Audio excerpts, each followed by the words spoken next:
ፈጥራውን ነገር ላስረዳሽ ነው እየሞከርኩ ያለሁት። ወይስ ሌላ ነገር ያናደደሽ ነገር አለ? ለምንድን ነው እንደዚህ የምትሆኚው? ማለት ሰው እሺ ቢያንስ ስነ ስርዓት ባለው መልኩ እንነጋገር። በይቅርታ መሸፈን ምናምን የምር አንዳንዴ ቆም ብለሽ ለማሰብ ሞክሪ። ምንድነው እየሆንኩኝ ያለሁት? ምን አይነት ስራ ነው እየሰራ ያለሁት? ማኪባሚ ሚዲያ የተለያዩ አዝናኝ ፕሮግራሞችን፣ ፖለቲካዊ፣ ኢኮኖሚያዊ፣ ማህበራዊ ፕሮግራሞችን የሚያገኙበት ምርጥ ቻናል ማኪባሚ ሚዲያ። ቻናሉን ሰብስክራይብ በማድረግ ቤተሰብ ይሁኑ። ሼር ላይ ኮሜንት ማድረግዎን አይርሱ። ማኪባሚ ሚዲያ። እኔ እኮ የነገሩ ባለቤት ነኝ። ተናድጄ ብናገርሽ ሊገርምሽ አይገባም። ሌላ ሰው አልፎ እየተናገረሽ አንቺ ኖርማል ነው፣ አንቺ ይዝ ቀላል ነው በጣም እንዴ! በጣም እኮ ከስነ ስርዓት ያፈነገጠ ነገር እኮ ነው። ሰላም እንግዲህ ሩታና አብርሽ ዛሬም በድጋሚ መጥተዋል። በጣም ያሳዝናል ሩታ ላይ የሚደረገው ነገር። በነገራችን ላይ ሄርሜላ በጣም ጥፋተኛ ነች። ጥፋቷን አንዳንድ ጊዜ ማመን አለባት። ገብቷቸዋል። ጥፋትን መሸፋፈን ሳይሆን ሸፋፍኖ እኔ ብቻ አውቃለሁኝ ስለ እኔ ባህሪ እኔ ነኝ የማውቀው፣ እኔ የማረገውን እኔ እንትን እላለሁ የሚባል ነገር አስፈላጊ አይደለም። አንዳንድ ጊዜ ከሰው መስማት አለብን። ሰው የሚለንን ነገር መስማት አለብን። ምክንያቱም አንዳንድ ጊዜ እኮ እኛ የምናረገው ትክክል ነው እያል ስተት ነገር ውስጥ ገደል ውስጥ እኮ መግባት አለ አይደለ? ስለዚህ ሄርሜላ መስማት አለባት ባይ ነኝ። ከመሃራቸው መውጣት አለባት። አብሮ ሆነው ከእንደገና እሷን መጥራት ምን ማለት ነው እንዴ?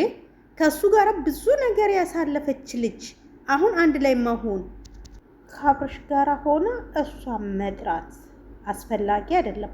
ይቅርታ እንኳን ብትጠይቅ ብቻዋን ሆና ብቻዋን አግኝታ አይ እንደዚህ እኮ ስለሆነ እኮ ነው እኔ ይቅርታ ብላ ብትጠይቃት ደስ ይላል።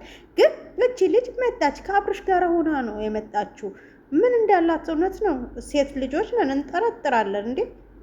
በግድስ በይ እንደዚህ በይ እንዲህ በይ ብላት ይችላል እኮ አይደለ? ተባብለው ተመካክረውስ ቢሆን ምክንያቱም ልጁ ነው ሆዷ ውስጥ ያለው ሩታ ሆድ ውስጥ ያለው የአብርሽ ልጅ ነው። ይሄ የታወቀ ነው።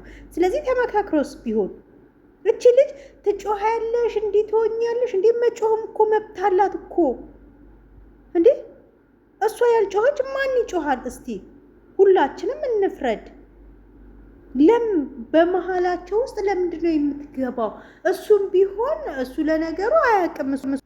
የራሷ ህይወት ካላት የራሷን ህይወት መኖር ከነሱ መሃል መውጣት መጀመሪያ ነው። እዚህ አይነት ነገር ውስጥ መግባት የለባትም። እሱም ደግሞ ባለትዳር ወንድ ነው። ልክ እንደ ባለትዳር መሆን አለበት። ምንም ዩቲዩብ ምንም ገንዘብም ቢሆን የሚገኝበት ሰው ያይልኛልም ብለው ቢሰሩ ከእንደዚህ አይነት ውስጥ መውጣት። ምክንያቱም አሁን ሰዓት ላይ እንደዚህ መሆን የለባቸው። እሷ በዚህ ሰዓት ላይ እንክብካቤ ነው የማስፈልጋት ሩታ ማለት ነው። ምክንያቱም እርጉዝ ነች። እሺ ልጅስ ይሄ ቪዲዮ ሁላችንም እየሰራንበት ነው አይደለ? አነሰም በዛም እየሰራንበት ነው። ይሄ ቪዲዮ ልጅ ይተላለፋል እንዴ? ቤተሰቦቻችን እኮ እንዲህ ነበሩ ማለት አስፈላጊ ነው? አባቴ እኮ እናቴ ላይ እንዲሳረግ እኮ ነበር፣ ምንም ድራማም ይሁን ምንም ይሁን እንዲሳረግ ነበር እኮ ማለት በጣም ከባድ ነው። በጣም ያስነውራል። ነውር ነው፣ አይደረግም። ይሄ ቪዲዮ በጣም ብዙን ጊዜ የሚቀመጥ ነው። ስለዚህ ለነሱ እሺ፣ ለሌላውስ ምንድነው ትምህርት የሚሰጠው አለው የለውም? ስለዚህ ለምንድን ነው እንደዚህ የሚሆነው? ትምህርታዊ ነገር ባስተላልፉበት ኦኬ ትምህርት ይገኛልና ይባላል። ግን ትምህርት ነገር አይተላለፍበትም። ይሄ በሚስት ላይ መሄድ እንደዚህ ኧረ ይደብራል። የሚሰሩት ስራ ምንም አንዳንዶቻችሁ አብርሽ አያውቅም እንዴ?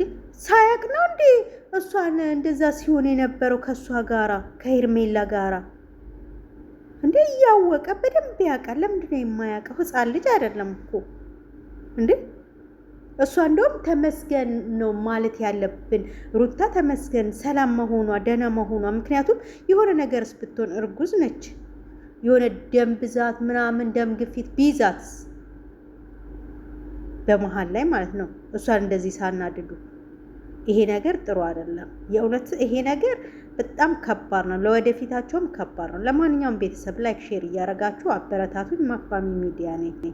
ማኪባሚ ሚዲያ የተለያዩ አዝናኝ ፕሮግራሞችን፣ ፖለቲካዊ፣ ኢኮኖሚያዊ፣ ማህበራዊ ፕሮግራሞችን የሚያገኙበት ምርጥ ቻናል ማኪባሚ ሚዲያ። ቻናሉን ሰብስክራይብ በማድረግ ቤተሰብ ይሁኑ። ሼር ላይ ኮመንት ማድረግዎን አይርሱ። ማኪባሚ ሚዲያ